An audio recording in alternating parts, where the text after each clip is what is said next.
Broadcasting from Now Media Network's headquarters in Houston, this is Purple Politics, hosted by political expert and commentator Alina Gonzalez-Dockery. Join us to discuss the most important issues affecting our nation with fresh, balanced, and objective discussion on the first bilingual media network in the United States. Purple Politics starts right now. Hello and welcome back to another episode of Purple Politics. I am your hostess, Alina Gonzalez-Dockery, and there is much to discuss, especially on the immigration front.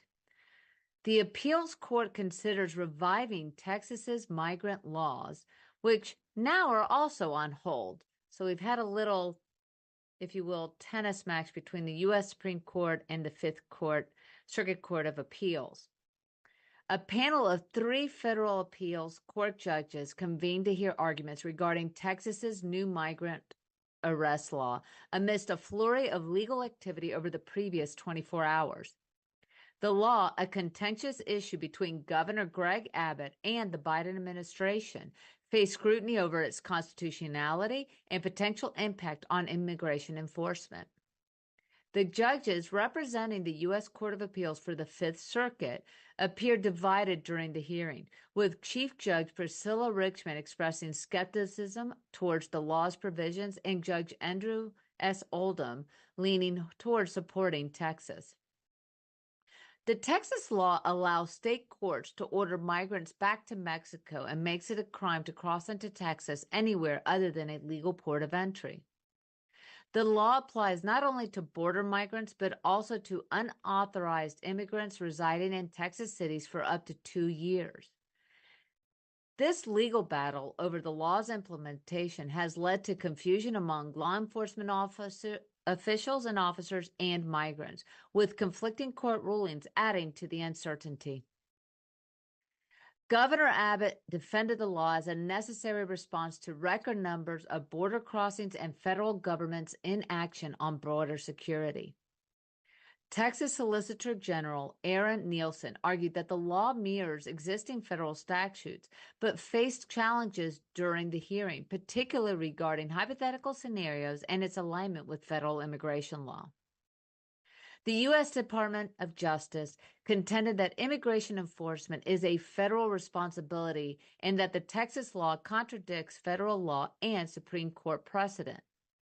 Legal experts monitoring the hearings suggested that the appeals court panel seemed inclined to maintain the lower court injunction, keeping the law on hold while the appeals process continues. The Fifth Circuit, known for its conservative leanings, has been significantly shaped by nominations from former President Donald J. Trump. Both parties involved in the case are likely to appeal any ruling, underscoring the significance of this legal battle. Meanwhile, the Mexican government criticized the law as draconian and vowed not to accept deportations conducted by Texas officials under its provisions. If this Texas law were to take effect, Texas would become the only state empowering local authorities to arrest individuals suspected of illegally entering the country. Such a ruling could set a precedent for other Republican-led states to enact similar laws, potentially escalating this national debate over immigration enforcement and federalism. And it doesn't just stop at Texas. See, Texas and Governor Abbott has inspired other Republican-led states in enacting their own form of immigration bills. Recently, Iowa of all places, passed a bill criminalizing re-entry into the state after deportation or denial of entry into the United States, joining a wave of similar legislation in Republican-controlled states like Kansas and Oklahoma, which are also following Texas's lead. This trend reflects the broader mix of immigration issues, legal battles, and political agendas creating legal gridlock and uncertainty at the borders. Legal analysts suggest that the fate of these bills may depend on the outcome of the Texas legal cases, which most states likely to follow suit if Texas law is upheld. The surge in legislative activity surrounding immigration mirrors Iowa's move, with states like Louisiana and Missouri considering similar bills. While some proposals have failed, particularly in states with Democratic governors like West Virginia and Mississippi, the absence of Democratic leadership in states considering such legislation may facilitate its advancement. As legislative sessions draw to a close in many of these states, more states are expected to introduce similar measures. Advocates for reducing both legal and undocumented immigration view these legislative efforts as responses to the perceived impact of illegal immigration on states and local communities. However, civil liberties groups like the ACLU argue that such laws encroach on federal jurisdiction over immigration enforcement and risk leading to racial profiling. They anticipate legal challenges similar to those mounted against the Texas law to continue forward. Notably, Oklahoma's proposed legislation includes a nuanced distinction targeting individuals determined to be unlawfully present in the country after being arrested and accused of a crime.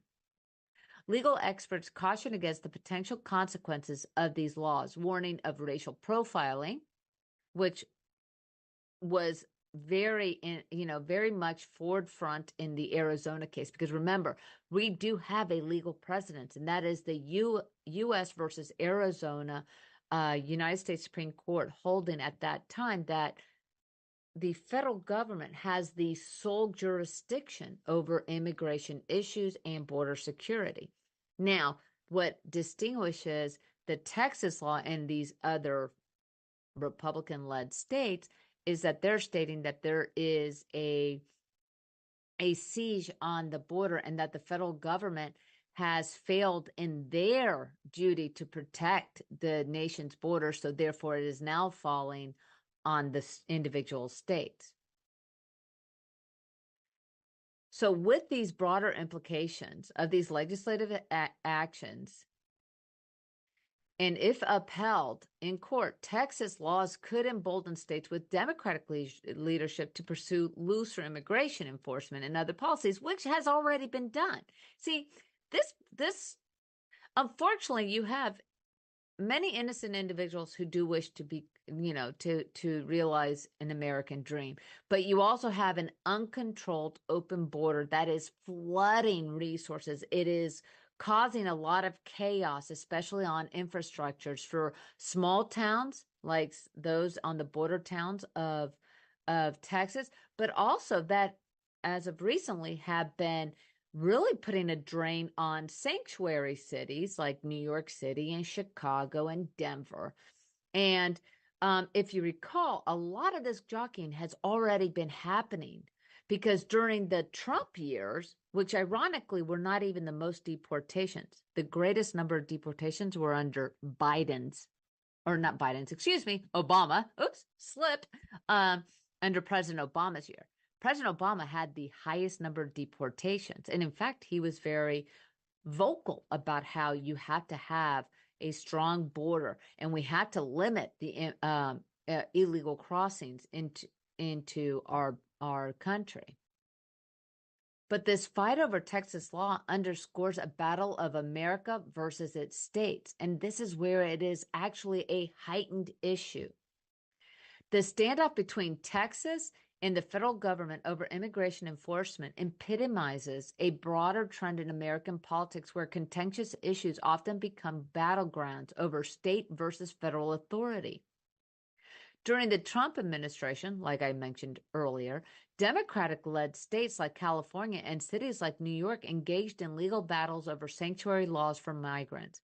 Now, conflicts over Texas's ability to arrest and deport are part of a larger campaign by red states against the Biden administration policies. A coalition of Republican state attorney generals has taken legal action against various Biden administration initiatives, including regulations on methane emissions, humanitarian entry programs, and gun accessory restrictions.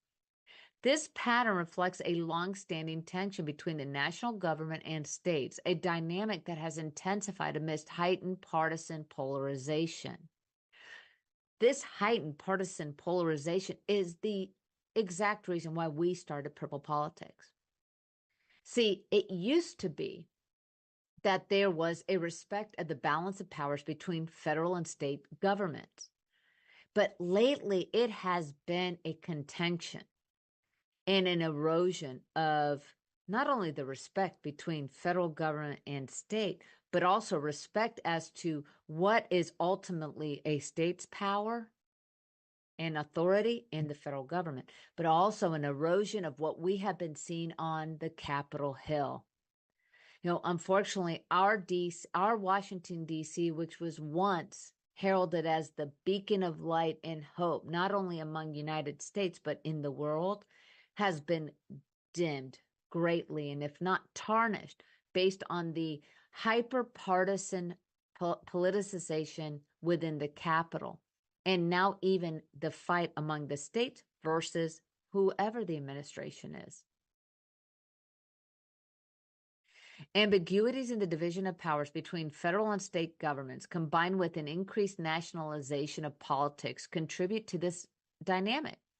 Political fights often manifest through what is termed partisan federalism, where states governed by one party oppose presidents from other parties, amplifying the role of states in shaping a national policy.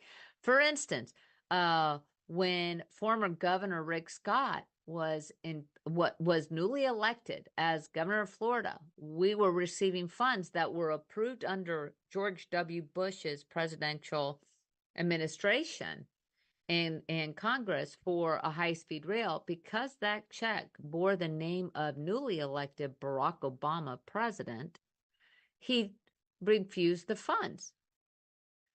This is where we're going. This is the issue. The immigration is just heading this even further to show that there is a severe breakdown in our political system.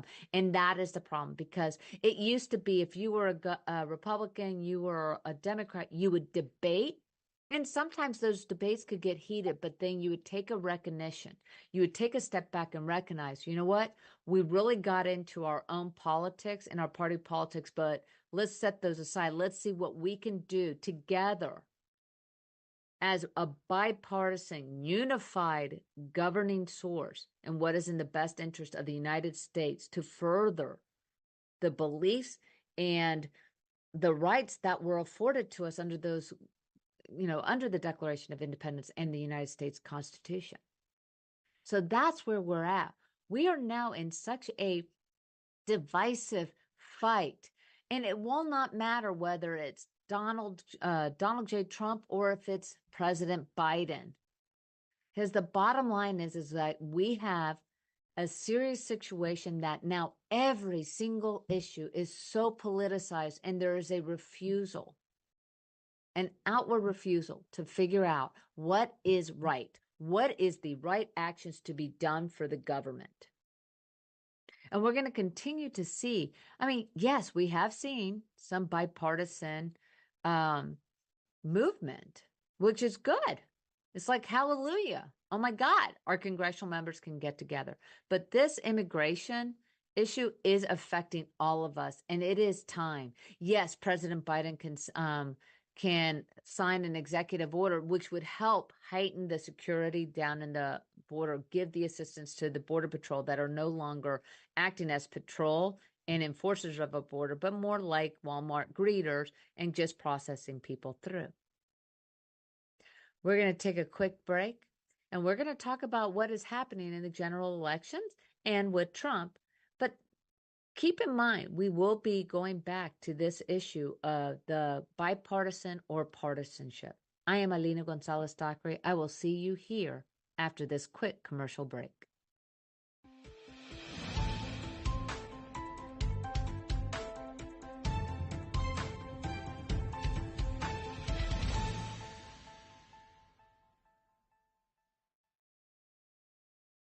Attention timeshare owners. This is an urgent consumer alert from the Timeshare Exit Hotline, a national company specializing in helping consumers legally get out of their expensive timeshare contracts. We're offering you a way to legally get rid of your timeshare. So if you're fed up with the maintenance fees that keep on coming and want to learn if you can terminate your timeshare legally and permanently, call today. Call the number on your screen today.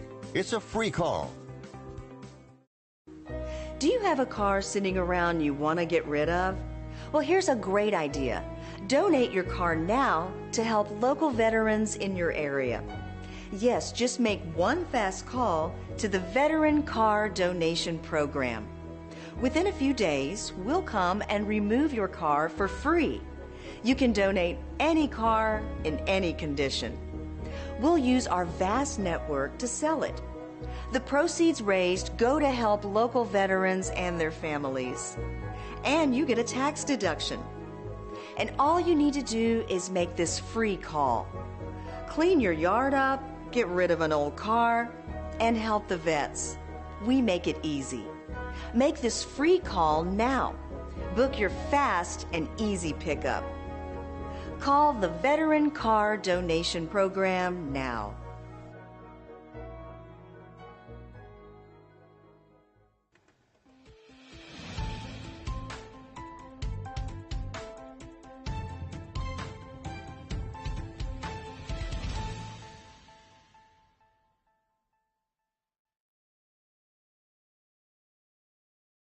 Is Donald Trump being bankrupted by the New York State civil litigation reward, or I should say fines and fees and interest? Here's what's happening if Trump can't pay or find a $454 million bond. See, former President Donald Trump is facing a pressing deadline. In fact, this Monday, March 25th, to make arrangements for a $454 million bond following a New York court ruling. This ruling stems from the case where Trump and his associates were found to have engaged in fraudulent business practices, resulting in a judgment of over $355 million.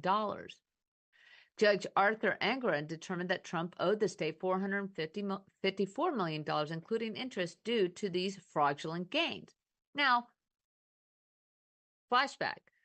This was the case was purportedly that Donald Trump over-exaggerated the values of his buildings to gain favorable loans, which in fact the same banks that did give out these loans after their own due diligence even testified that they were paid back. There's no victim. So this is just basically a victimless lawsuit brought by the Attorney General. And it was highly politicized. It's a political hit job. But at this point, the bigger question is, how is Donald Trump going to gather or get a bond for $454 million? Despite Trump's assertions of having substantial cash reserves, which was equivalent to $400 million or $300 million, his lawyers are claiming they cannot secure the required bond due to the need for significant liquid assets. Now, let's talk about liquid assets.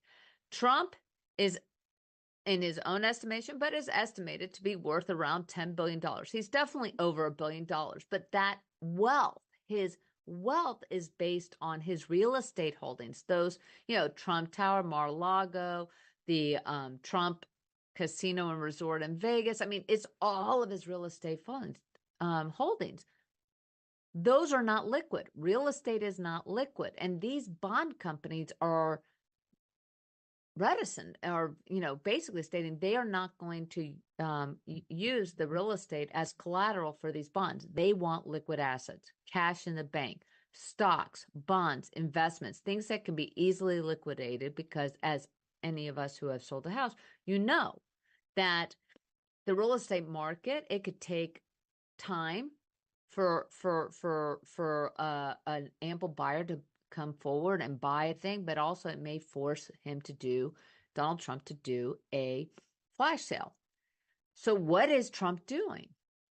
Well, Trump's legal team is pursuing an appeal to stay the judgment, basically asking the appellate court in New York to put an injunction saying, we're going to put a freeze on that 30-day time period in which he has to obtain that bond. They're also requesting that the appellate court find that this was an abuse of judicial discretion and that this fines that were levied by the court was an abuse of power and was so excessive in that they're asking that they go ahead and reduce the amount of the fees and fines, which actually may be very well supported, but that hearing on that appeal is yet to come. Now, New York Attorney General Letitia James, who, remember, campaigned on the promise that she was going to get Trump. So yes, the argument that this is politicized has been proven just even before her election, has the potential, is objecting to any of the proposed injunctions to go forward on levying liens against his property, but also after 30 days, she could potentially file lawsuits to enforce these judgments by basically taking and seizing properties. Now, of course, what properties would be seized? Who knows? It has to be the New York properties, first of all, because she doesn't have jurisdiction to seize properties in Florida or elsewhere. However, she could try to seize properties such as Trump Towers, but the problem there is that Trump Tower, her liens would be behind any mortgages or loans that are encumbered also. It is a continuing trauma, but the bottom line is Trump's ability to avoid payment hinges on his capacity to raise the required funds because he has to have that bond in prior to any appeals being heard. So we'll see what the court states. Trump's team has stated that they can obtain a $100 million bond to basically say, here's $100 million. This will be, a down payment, basically, of that $454 million fines and judgment against him. We will continue to watch over this case and as well as all of the other legal litigation, because what it is also doing is tying up Trump's liquid funds from being able to pay the millions and millions of dollars that he has been paying to all of the criminal litigation or criminal indictments and trials that are coming up. And on other news where Trump is having some financial difficulties is Biden widening his financial lead over Trump. President Biden's re-election campaign has a significant financial advantage over Trump's campaign with $71 million on hand, compared to Trump's $33.5 million at the end of February. And despite Trump's campaign adding over $3 million in February, Biden's campaign managed to raise $15 million during the same period, indicating a widening gap in their financial resources. This disparity poses a challenge for Trump as he seeks support from the Republican Party donors. And while Trump leads Biden in most national polls, the Democrats maintain a growing financial advantage, which has become a pressing concern for Trump's campaign. Trump has been actively engaging with prominent Republican donors at private events, aiming at to bolster his campaign financial resources. However, the complete financial picture remains unclear, as both candidates are utilizing joint fundraising committees that will report their finances in mid-April.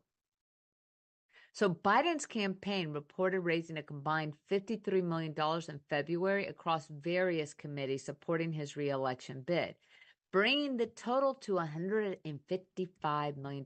This is all of the PACs. This fundraising effort has been ongoing for months, alongside with the Democratic National Committee's extensive fieldwork preparations for the general election. Additionally, outside groups have pledged over $1 billion in support of Biden's candidacy, further strengthening his financial position. $1 billion. This is going to be the most expensive presidential election ever. And Trump's fundraising efforts have also faced challenges, with legal battles consuming a significant portion of his campaign funds. Facing criminal indictments, civil lawsuits, Trump's legal expenses have soared, surpassing $50 million last year alone. Despite this, a super PAC supporting Trump, Make America Great Again, Inc., reported raising $12.8 million in February, indicating continued support from his base. The financial comparison between the Biden and Trump campaigns extends to their cumulative contributions and expenditures. By the end of 2020 election cycle, Biden had raised and spent over $1 billion, while Trump's campaign surpassed $700 million. These figures highlight the substantial financial resources required for modern presidential campaigns and underscore the importance of fundraising efforts in shaping electoral outcomes. Now, and also you have to remember the RNC is in significant financial crisis as well, because they only have like $7 million in their coffers. And the RNC is not just dedicated to Trump's reelection or election campaign, but also supposed to help fund senatorial and congressional elections as well. But despite Trump's efforts to engage with donors and raise funds, ongoing legal battles have strained his campaign finances. And Biden, Biden doesn't have to pay $50 million, $100 million for legal fees. It also goes to Trump trying to engage Nikki Haley's donors as well, which has been an extremely contentious issue as well, where major donors from Haley's camp has been stating that they have been reluctant to go and jump on the Trump train. Now, again, now that Trump has secured the Republican the Republican primary as the candidate, I'm sure there will be more aggressive fundraising in the future, but we're going to continue to do this because one thing is for sure is there is definitely a very lopsided financials in campaigning and such, and it's going to be very emblematic in how Trump deals with the now going one-on-one, well, mano-a-mano against Biden, but also remember there's RFK.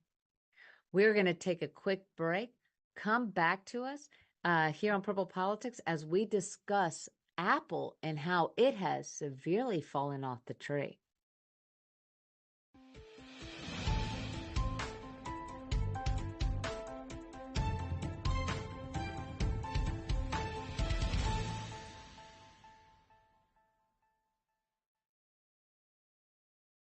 Are you nearly maxed out on your credit cards? It doesn't matter if you're using your credit cards for fun or to survive. At the end of the month, your statements come in, and you can either pay them or you can't. If you can't, late fees and interest rates get tacked on. And now you're struggling just to make the minimum payment due. Do you feel trapped? Am I talking to you? Good, because I personally researched some companies that can help you. They may be able to reduce your credit card balances by 50% and stop the late fees. If you qualify, please call our special debt hotline number right now for a complimentary free 5-minute consultation. Deal with your credit card problem now before it gets much worse and put more money back in your pocket. Trust me, I've been there too. Call right now. Call 855-993-2096 right now. That's 855-993-2096. Taking a trip in the next 12 months? Airlines are under tremendous pressure and they're practically giving away their unsold seats. Like every crisis, this one will end too. But right now is the best time to take advantage of giveaway ticket prices on their unsold seats.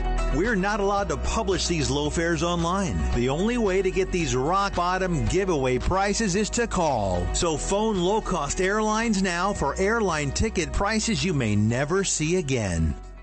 What if this happened to you when you're alone? Or what if it happened here? With MedGuard Alert, you're never alone. You can connect with medical professionals anywhere, anytime. And now MedGuard is introducing our exclusive new CareWatch. If you need help quickly, use it from anywhere to contact medical professionals. No cell phone required. The CareWatch is not only a life-saving medical alert device, it's a revolutionary health monitoring system that checks your blood pressure, heart rate, oxygen saturation, saturation, and much more. And here's the best part. If you have Medicaid, you may qualify to get your Care Watch for free. The Care Watch is only available through MedGuard Alert. Call us right now. We have monitoring programs starting as low as $1 a day. The call is free, activation is free, shipping is free, and no contract is required. Remember, with Medicaid, you may qualify to get your Care Watch for free. Don't wait. Call us to get your Care Watch right now. Operators are standing by.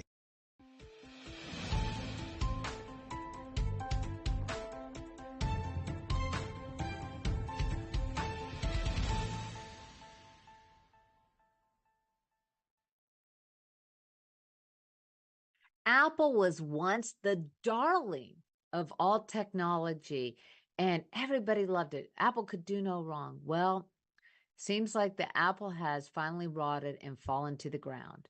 The U.S. sues Apple. And the question is there an abuse to monopolize the smartphone market? Excuse me. The U.S. government, along with 16 states, have filed a lawsuit against Apple, alleging the tech giant of monopolistic practices that limit competition and consumer choice. At the core of the lawsuit are arguments that Apple has restricted smaller companies' access to its iPhone hardware and software, resulting in fewer options for consumers.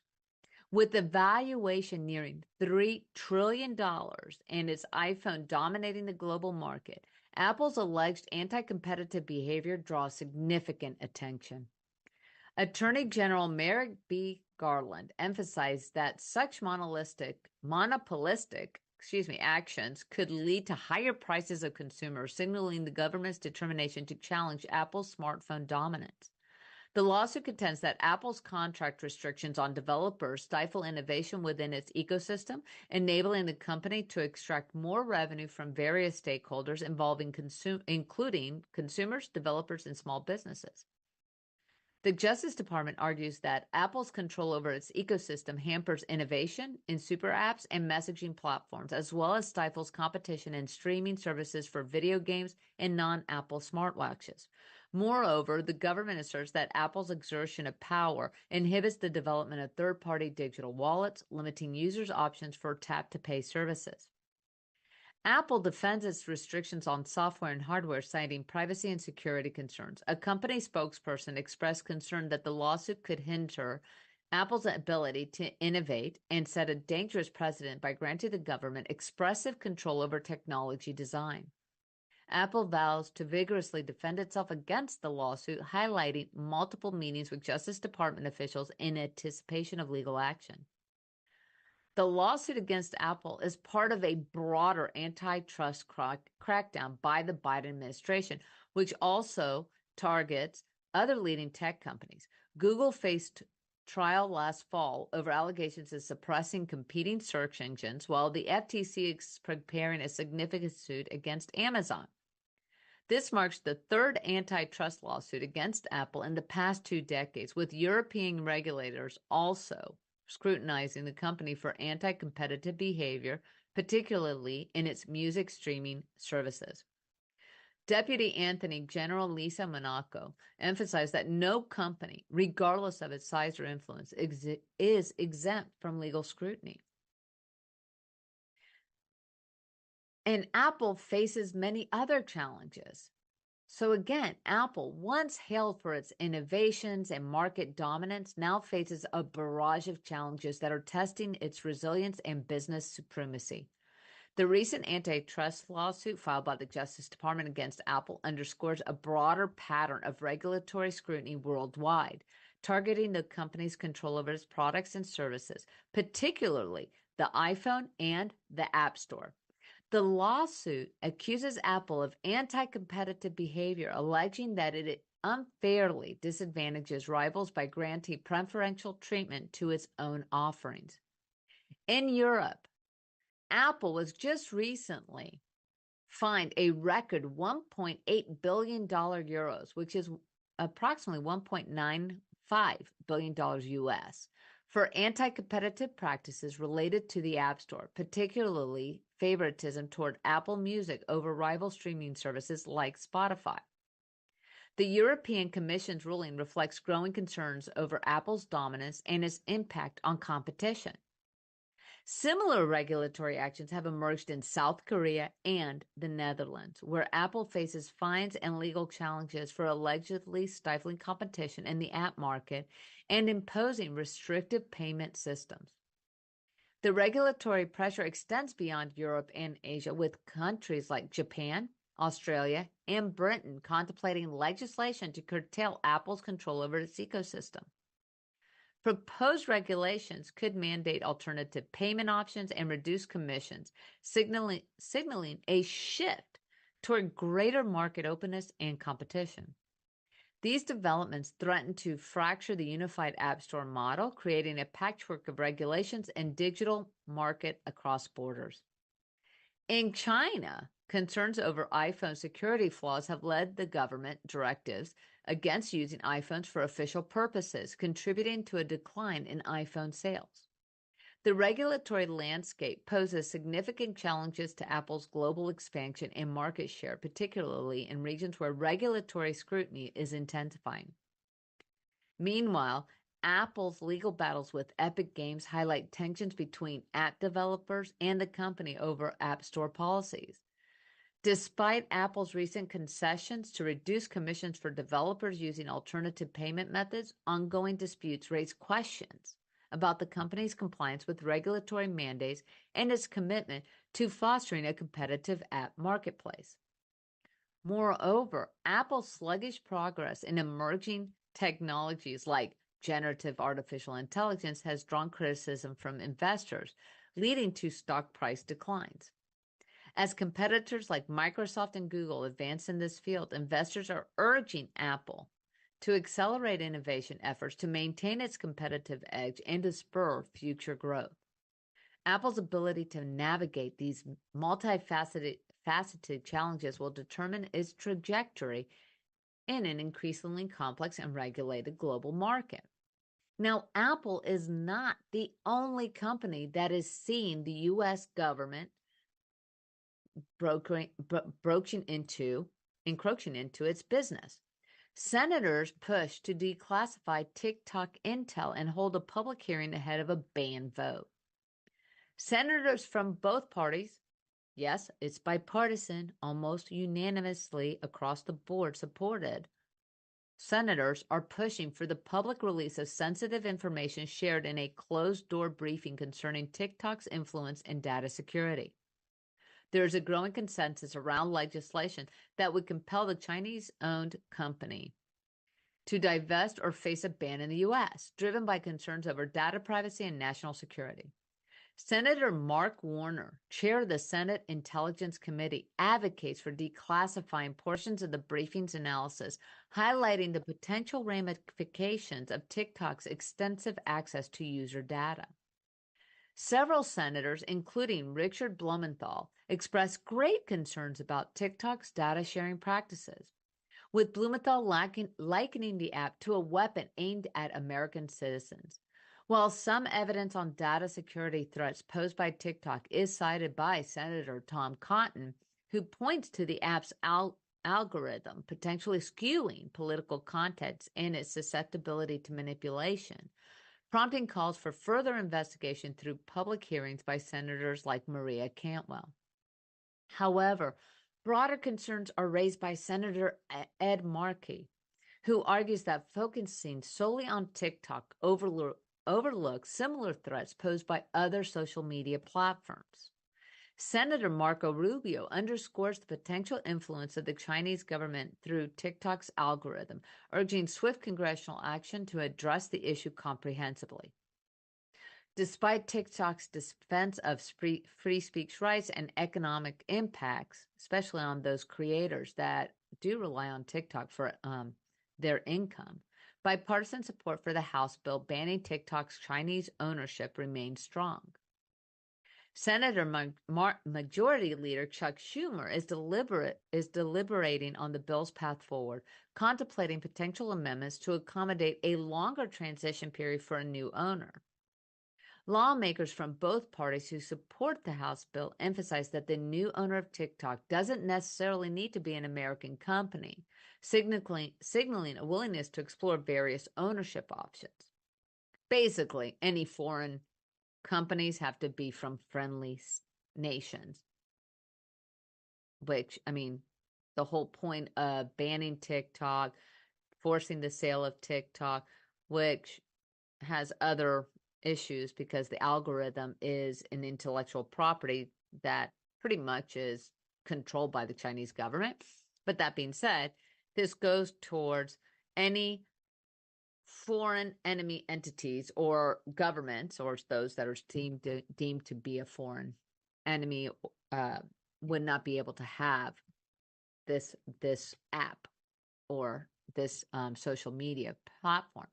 But it also extends further. India has already banned TikTok.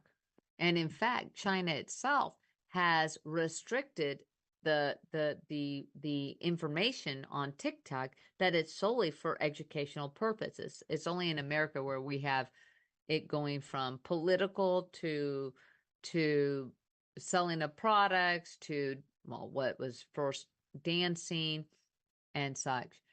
But now the next question would be is this urgency to address this complex challenge posed by TikTok, is this also going to be concerning around the data privacy, national security, and free speech? So we have a lot of issues and a lot of balls basically up in the air relating to this. We're going to continue to watch the saga of TikTok and its most likely ban, if not for sale, with the congressional members. Biden has already stated he would sign legislation banning TikTok. So this is definitely not a politicized, at least within the two-party system. We will continue to watch this. We're going to take a quick break. Make sure to tune back in after this quick little break. Thank you.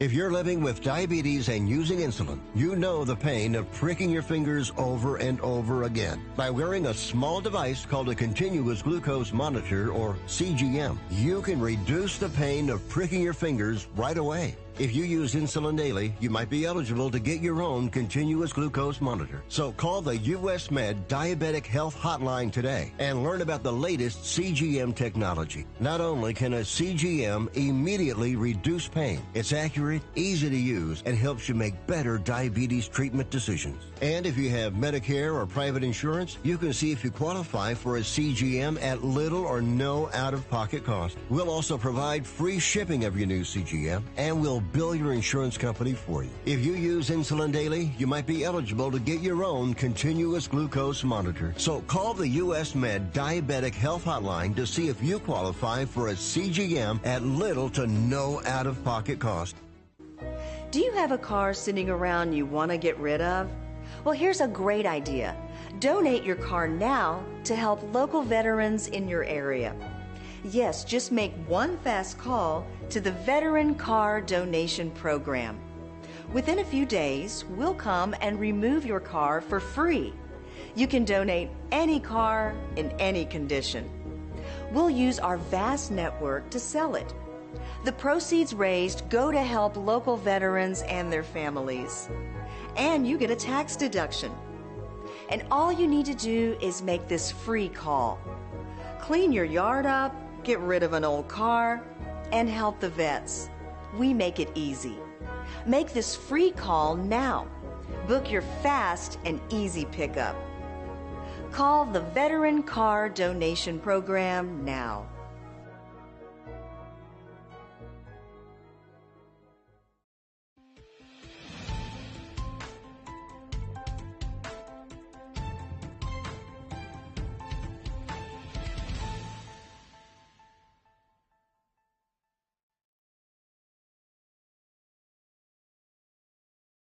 and other bipartisan movement. Yes, we have a bipartisan movement. I will say, I got to give kudos to House Speaker Mike Johnson because he's not kowtowing to an extreme right-wing Freedom Caucus members trying to stop any bipartisan efforts in funding of the government. And he even stated that he was going to proceed forward. So I have to give kudos to Speaker Mike Johnson because, yes, he is a conservative Republican. Yes, he has been known to be more on the side of, very strict conservative financial goals.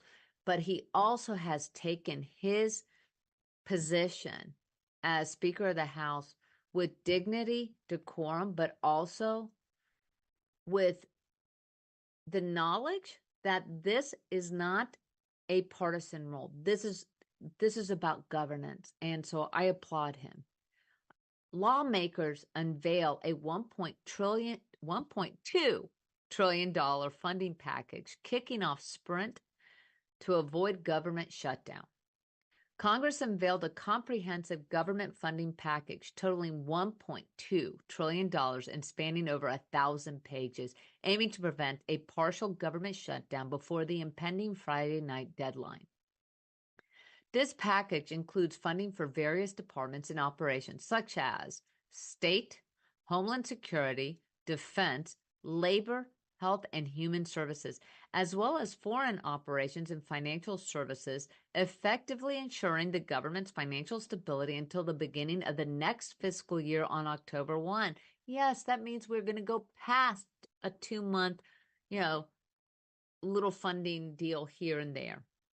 The bipartisan nature of the package provides both Democrats and Republicans with notable victories to showcase.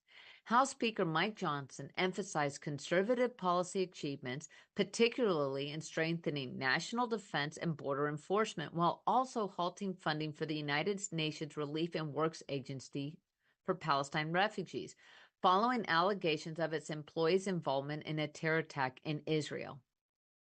Despite initial struggles to reach a consensus, negotiators eventually overcame disagreements, with the package receiving praise from key figures such as Senator Pat Murray, who highlighted its bipartisan compromise and beneficial provisions related to child care, mental health, and medical research. The White House urged swift passage of the package, emphasizing its role in averting extreme spending cuts proposed by House Republicans.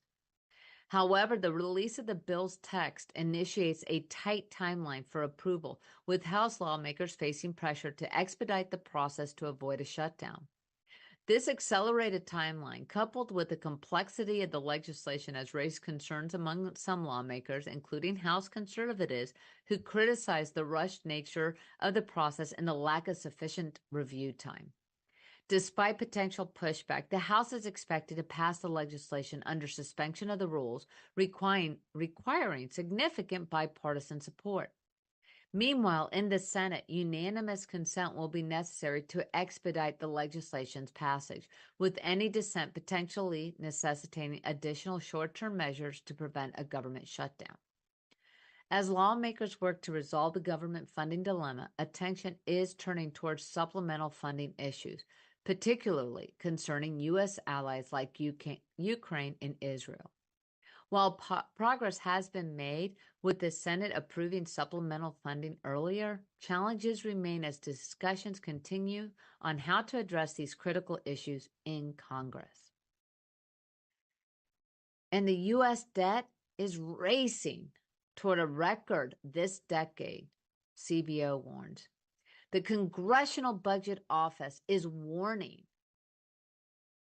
of the projected federal debt as a percentage of the U.S. economy is on track to reach a record high by 2029 and will continue escalating over the next 30 years.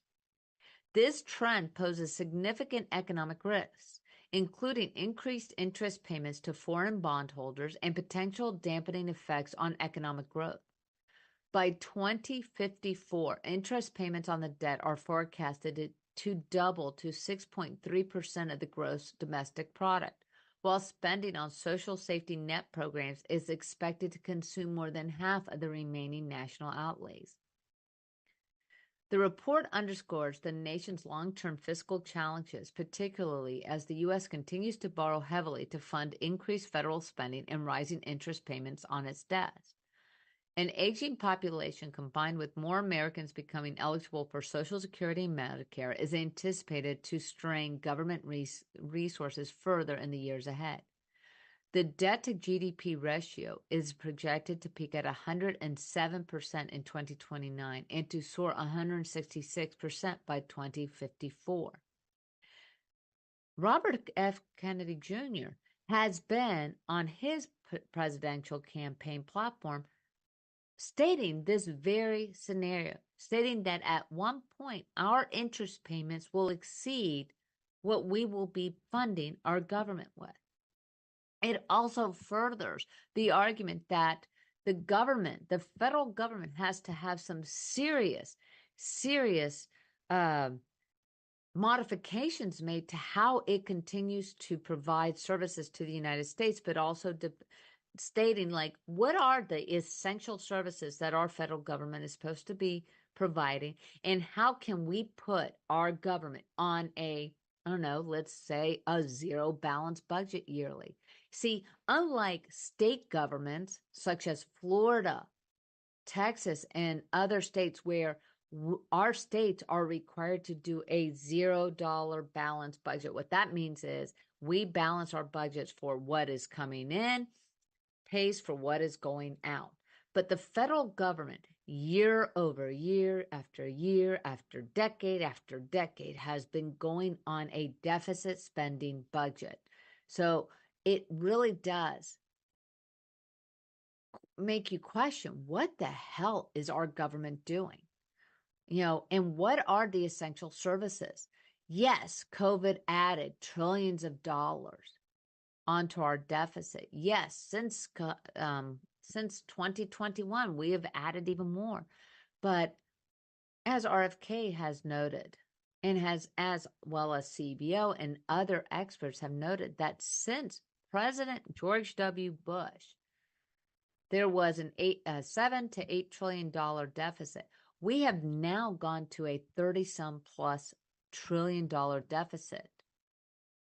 We have added to our deficit exponentially over 15 trillion in the past decade. This is, well, actually even past 8 years. This is insane and can no longer be really, we're not going to be able to juggle this much longer. And it is so unfair for our future generations.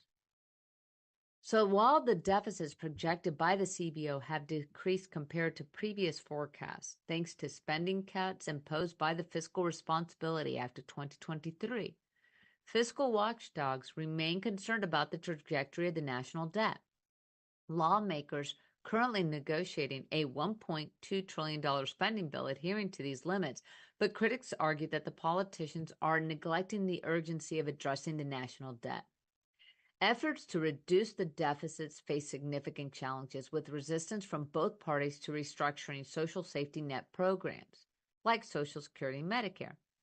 The White House's recent budget proposal includes tax increases on corporations and high-income individuals aimed at cutting the deficit of $3 trillion over the next decade. However, that really will not probably pan out because, in effect, all you're doing is adding, maybe adding a couple more billions of dollars to it. But if you're still overspending what you're bringing, you're not going to be cutting the deficit. There has not been a deficit decrease in our national debt. The national debt is because our government is out of control. If you were to take our government and make it a business, say Walmart, Target, Amazon, if any business conducted its operations like our federal government, they would have long since been bankrupt. They would have been out of business, out of commission, too sad, bye-bye. But our government continues to run on a deficit. it's not even a balanced budget. You cannot balance the budget by taking out more loans and debt. And then you got to look at who are the entities holding the bonds on all of our loans. China. Yes, China is one of the major bond holders. And then on top of that, we continue to provide loans to foreign countries to assist them in whatever shortfalls or necessity they need. And that does include Ukraine, Israel. We still have funding for that. I applaud our congressional members for reaching bipartisan and collaborative decision-making regarding our spending. But now I challenge, and as we all should be, challenging our federal government to start waking up and figure it out how they're going to do a balanced budget. And will it hurt? Yes, but potentially many of the same services that are being offered by the federal government or paid for by the federal government should be more relegated to the states. Because I can assure you, like, voluntary VPK, voluntary pre-kindergarten, that is already being offered by many states. Why not states to be able to deal with those state issues, those citizen issues, and let the federal government focus on what it is supposed to do? So as we are hopefully not going to be facing a government shutdown of services, which means more importantly, employees not being paid and such, let's applaud them for doing bipartisan legislation, but let's continue to challenge our congressional members and presidential administration to looking beyond the politicization of issues and actual governance. I am Alina Gonzalez-Dockery. This has been another episode of Purple Politics. I am thrilled, as always, to be welcomed into your homes and give you the latest on politics. Be tuned in next week as we further follow what election news and other U.S. Supreme Court issues that are going to be coming forward, and appellate reviews of the Georgia election or election fraud cases, as well as the federal indictments against Trump. I am Alina Gonzalez-Dockery, wishing you all a wonderful weekend. This has been a Now Media Networks feature presentation. All rights reserved. Are you nearly maxed out on your credit cards? It doesn't matter if you're using your credit cards for fun or to survive. At the end of the month, your statements come in, and you can either pay them or you can't. If you can't, late fees and interest rates get tacked on. And now you're struggling just to make the minimum payment due. Do you feel trapped? Am I talking to you? Good, because I personally researched some companies that can help you. They may be able to reduce your credit card balances by 50% and stop the late fees. If you qualify, please call our special debt hotline number right now for a complimentary free 5-minute consultation. Deal with your credit card problem now before it gets much worse and put more money back in your pocket. Trust me, I've been there too. Call right now. Call 855-993-2096 right now. That's 855-993-2096.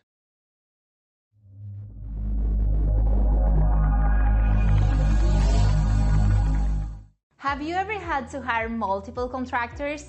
It is a daunting task that takes a lot of management time and impacts the core business or the company that time you're spent with your loved ones. At Texas Home Property Solutions, you can count on a responsible company that can tackle all your general contractor needs. Electricity, painting, remodeling, plumbing, air conditioning, and roofing. Hire us and forget it. With over 20 years of experience, Texas Home Property Solution will deliver your project on time and within budget, with the high level of quality and integrity, no matter the size or complexity. If you are a company, a government institution, or an individual who needs a general contractor, you need Texas Home Property Solution. Take a decisive step and call us today for a free consultation.